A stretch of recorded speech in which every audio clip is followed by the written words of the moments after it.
Buenas noches, bienvenidos a La Esencia en Mega TV. Hoy con el placer de tener a dos personas aquí de invitados en el piso del canal. Y realmente siempre quisimos ser un espacio para aquellos que desde diferentes sectores de nuestra sociedad se organizan. Porque es la única manera, ¿no? Organizarse para poder protestar, para poder exigir, para poder llegar que en algún momento o decir que en algún momento se luchó por los derechos que uno tiene, unos derechos que uno nace y que tiene que protestar muchas veces y de manera enérgica porque no suelen ser reconocidos más allá de que tengamos leyes, más allá de que tengamos autoridades. A veces no pasa de los enunciados, de los discursos, de los programas, pero realmente en qué momento la población en general, los jóvenes en particular, llegan a beneficiarse de eso que lo traen de cuna por derecho y que se consagra a lo mejor en la Constitución Nacional y en las leyes, pero no siempre las autoridades tienen la suficiente voluntad, capacidad de poder llegar a hacer efectivos esos derechos y que realmente beneficie ahí a ese sector que tiene esos derechos. Y me gusta ver que chicos se están organizando, están formando coaliciones, están formando grupos para poder expresar lo que realmente están pasando y de esa manera llegar a los oídos de las autoridades. Amira Castillo, ¿cómo estás? Buenas noches, bienvenida al programa. Buenas noches. Y Darío Britos, ¿cómo estás? Una vez más, el gusto de tenerte por aquí. Un gustazo el mío. A ver, Darío, quiero comenzar contigo para que me cuentes un poquito, para conocer lo que es CODES. ¿Qué significa? ¿Cómo nace? ¿Qué pretende? Bueno, la CODES nace a raíz de la problemática que surge a través del proyecto Hambre Cero. Un grupo de estudiantes vimos las falencias que contiene este proyecto y bueno, después de la implementación del proyecto Hambre Cero, fuimos vigilando muy de cerca la implementación y cómo va surgiendo, ¿verdad? Y bueno, después se cortó la alimentación a nivel medio y nos empezamos a organizar como estudiantes. Ahí nace lo que sería la CODES, que es la Coalición por los Derechos Estudiantiles. Amina, ¿qué fue lo que más te impulsó a formar parte de esto a vos? ¿Cómo estás viendo la situación? En CODES empezamos el 15 de agosto, 2 días después de que habían lanzado el comunicado en el Ministerio de Desarrollo. Nosotros en mi colegio recibíamos el almuerzo y un día dejamos de recibir sin previo aviso. Ni los docentes ni los directivos estaban enterados acerca de la situación. Y en base a CODES fue que nosotros empezamos a concientizar a los colegios que aún no habían tomado conciencia de la situación que estaba ocurriendo. Eso quiere decir que, a ver, los primeros días de agosto empezaron a recibir los alimentos y después de repente se cortó, así súbitamente. ¿Y se dio alguna explicación? ¿Las autoridades dijeron algo? ¿Qué fue lo que pasó? ¿O no estaba luego previsto? ¿Qué se argumenta? Para cualquiera de las dos la pregunta. En el Ministerio de Desarrollo, a través del CONAE, que es el Consejo Nacional de Alimentación Escolar, lanzó un comunicado expresando que se corta la alimentación escolar para todo el nivel medio, con excepciones de unas ciudades priorizadas. Y ellos argumentan que las ciudades priorizadas son las focalizadas en pobreza y son las que más necesitan, en teoría, en la alimentación escolar, ¿verdad? Y en ese comunicado expresaban que netamente ciertos distritos iban a recibir la alimentación y San Lorenzo, entre una de ellas, está excluida de esa lista priorizada. Y a raíz de eso nos organizamos, ¿verdad? Nosotros recalcamos de que San Lorenzo es una de las ciudades más pobladas del país, de hecho está entre las terceras más pobladas, y aún así es como inaceptable que no haya estado en la lista de las ciudades priorizadas. Sí. Pero esa postergación es algo temporal, dijeron ellos, ¿hasta cuándo sería? ¿Qué dicen? En el momento del corte, bueno chicos, no se preocupen que en 2-3 meses de vuelta tendrán, o directamente no hay un plan así para volver a proveerle a ustedes. ¿Qué dicen las autoridades? No nos otorgan respuestas las autoridades aún. El Ministerio de Desarrollo Social nos había dicho, o sea, a algunos estudiantes, a través de otro comunicado, que este año al menos no vamos a recibir la alimentación escolar, pero que está garantizado para el año siguiente, en el año 2025. Sin embargo, el día miércoles tuvimos una un conversatorio con el Ministerio de Desarrollo, ¿verdad? Y en donde ahí cambió la versión. Dijeron que ni siquiera está garantizado para el 2025 y que no saben cuándo vamos a volver a recibir. Y ahí los estudiantes estábamos reclamando de que hay Una desorganización, una por desorganización. su parte. Aparte nos mencionaron también de que no tienen fondos para cubrir todo el proyecto. Y ahí es que nosotros entramos en la cuestión de ¿por qué lanzaron un proyecto si aún no tenían los fondos suficientes para cubrir todo?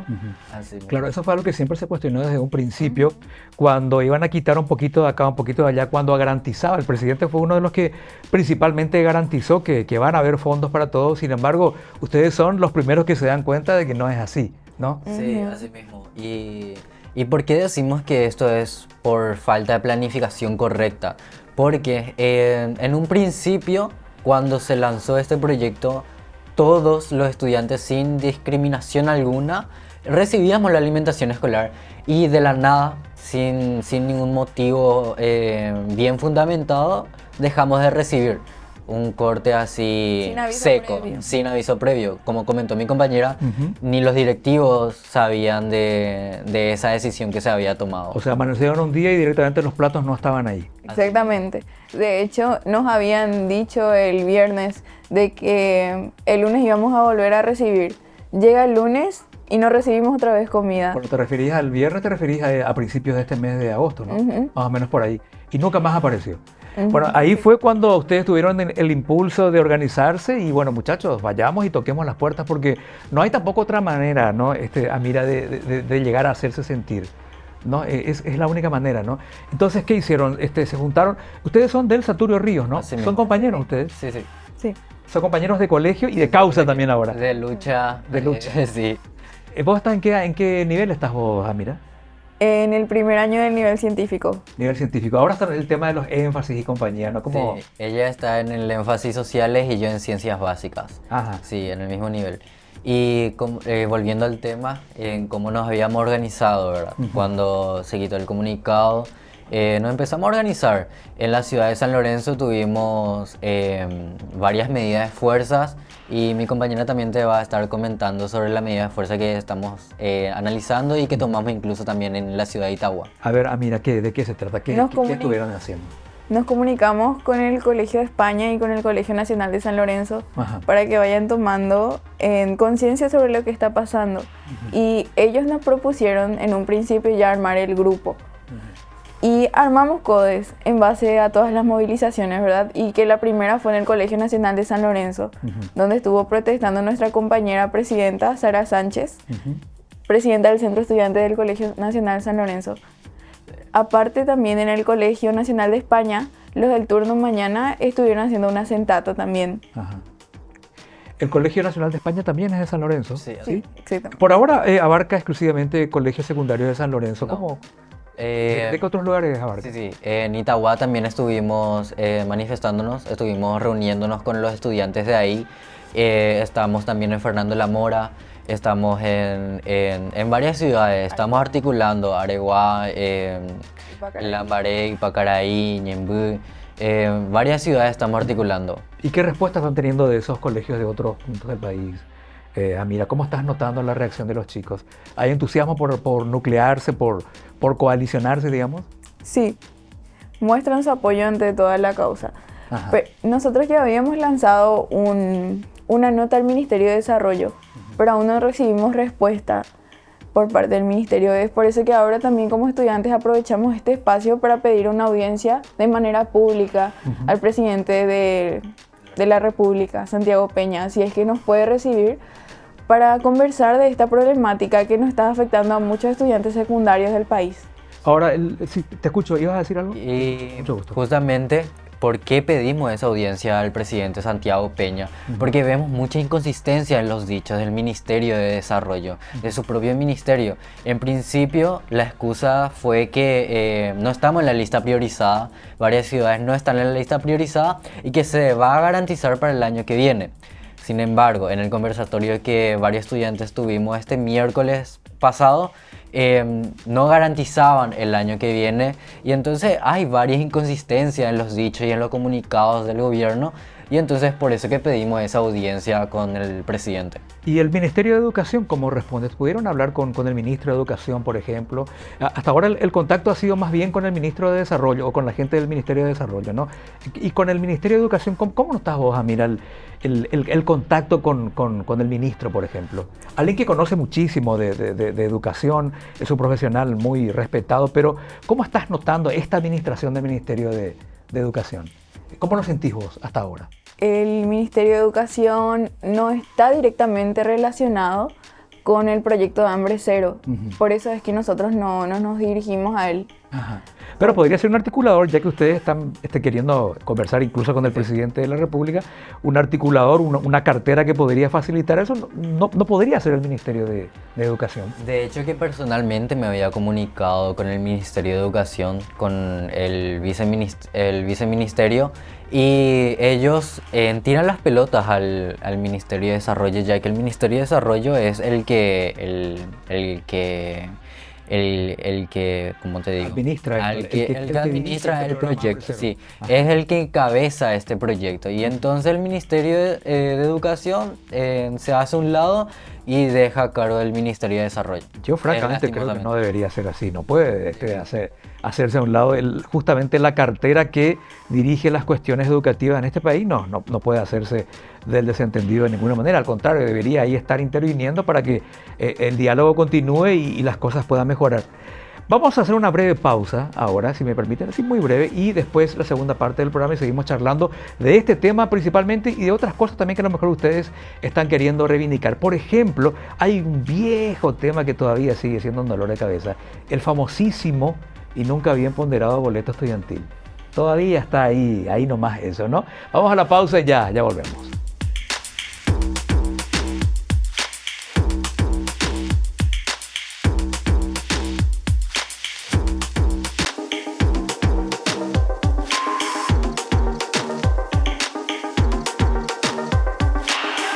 Bueno, seguimos en la esencia aquí en Mega TV charlando con estos dos chicos. Realmente muy interesante, muy plausible lo que ellos están haciendo. No es fácil organizarse, reunirse con compañeros.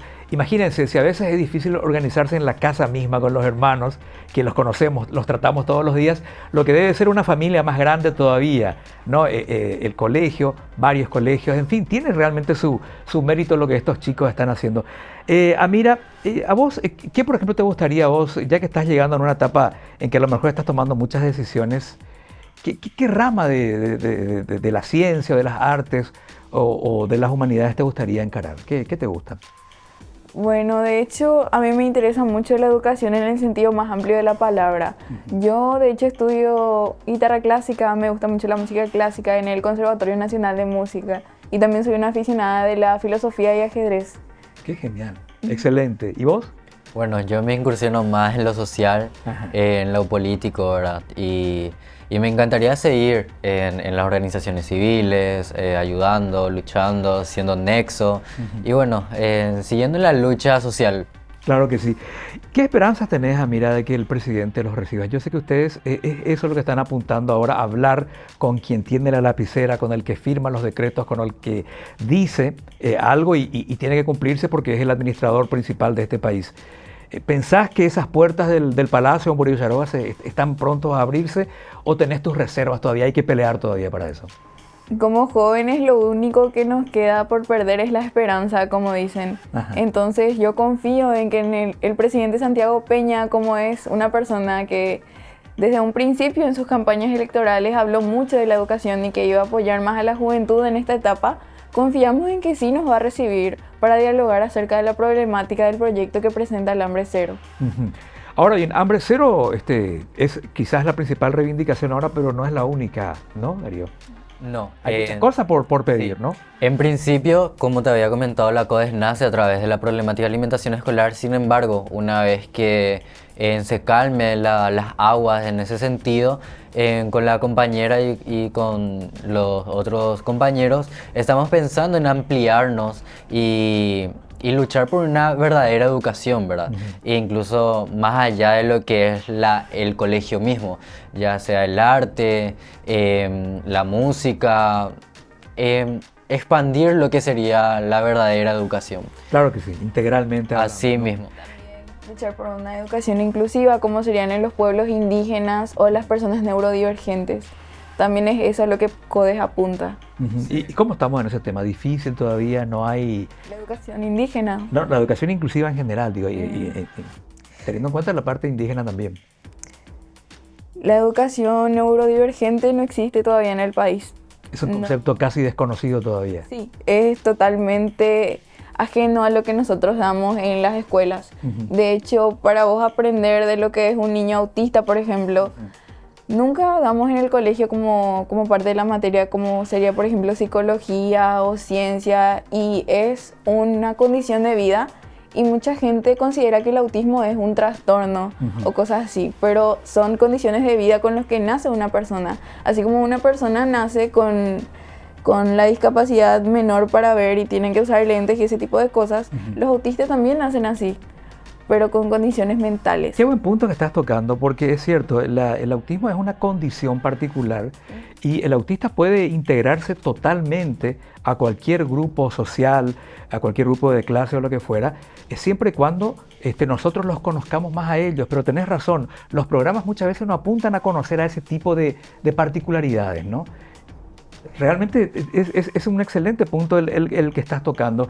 Yo decía antes del corte, y la pregunta va para los dos también, el bendito, famoso, histórico y nunca bien ponderado boleto estudiantil, siempre escucho que está ahí por cumplirse, por no cumplirse, se cumple, no se cumple. Todavía hay problemas en ese sentido.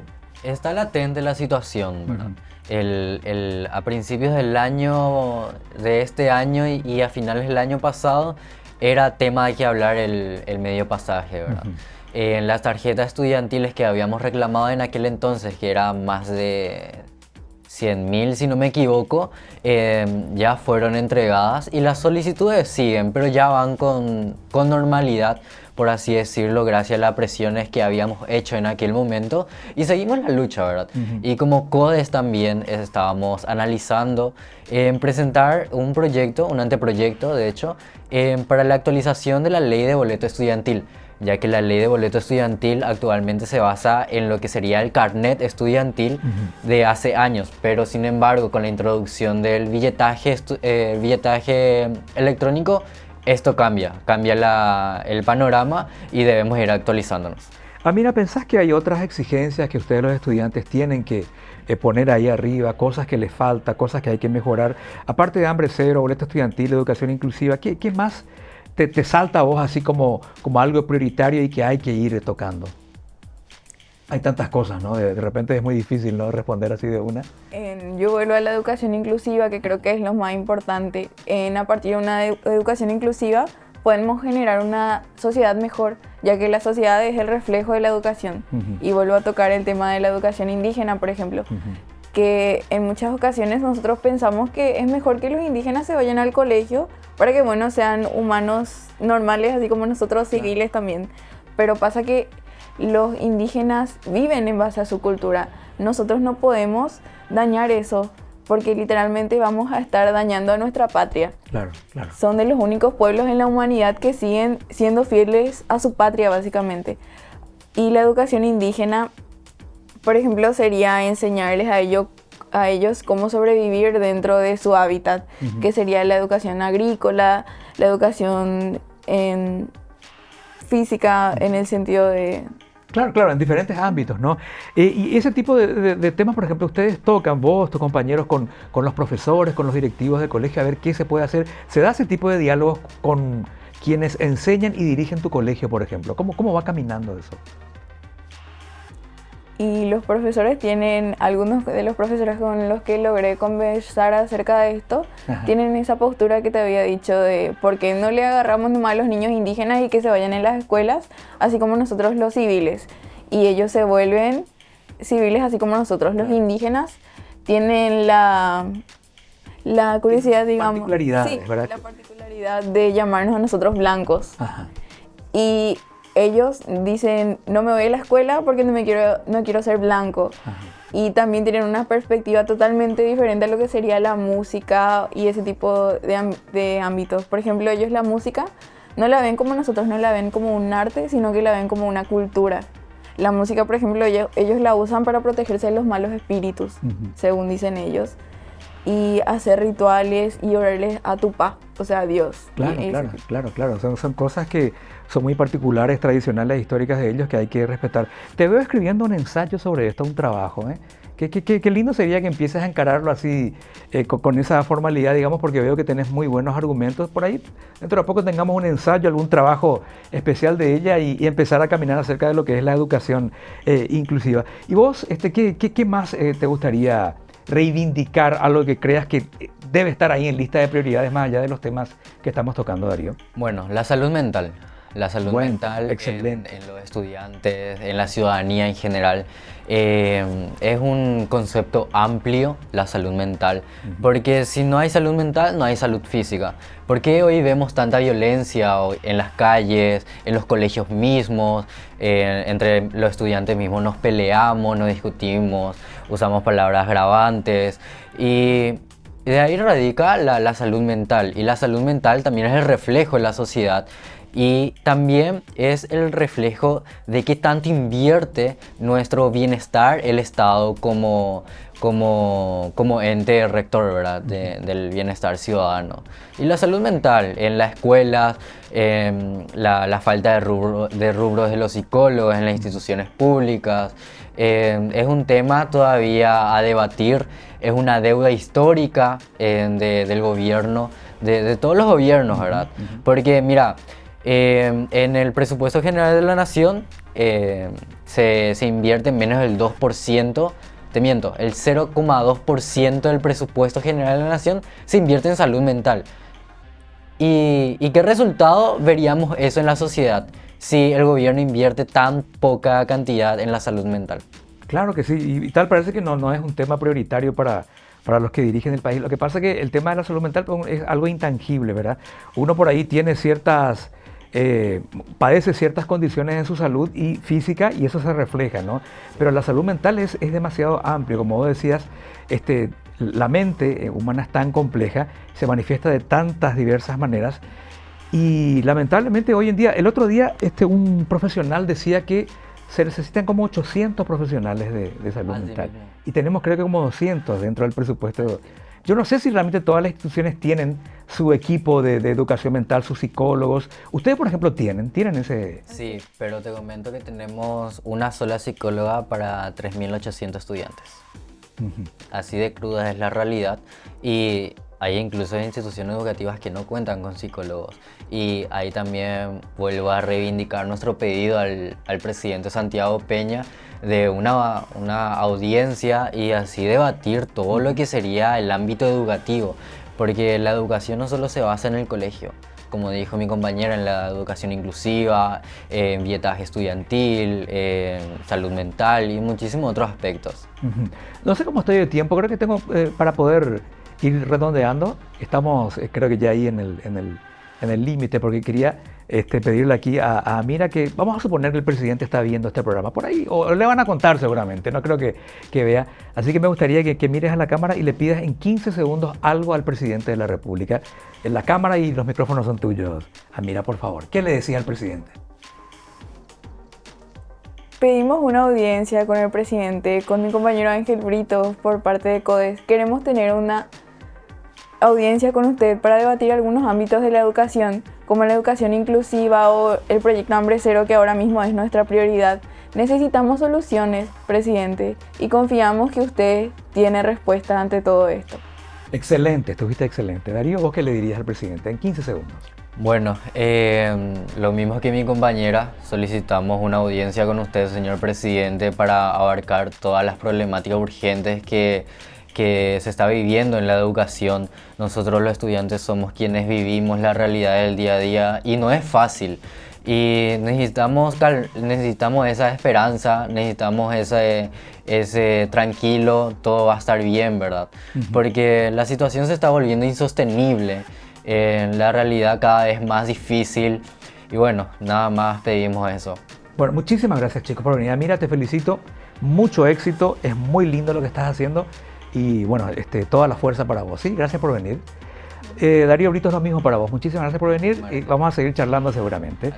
Bueno, creo que hicimos un lindo programa hoy con estos chicos. Que les vaya muy bien a ellos y a todos. Nos vemos pronto aquí en La Esencia.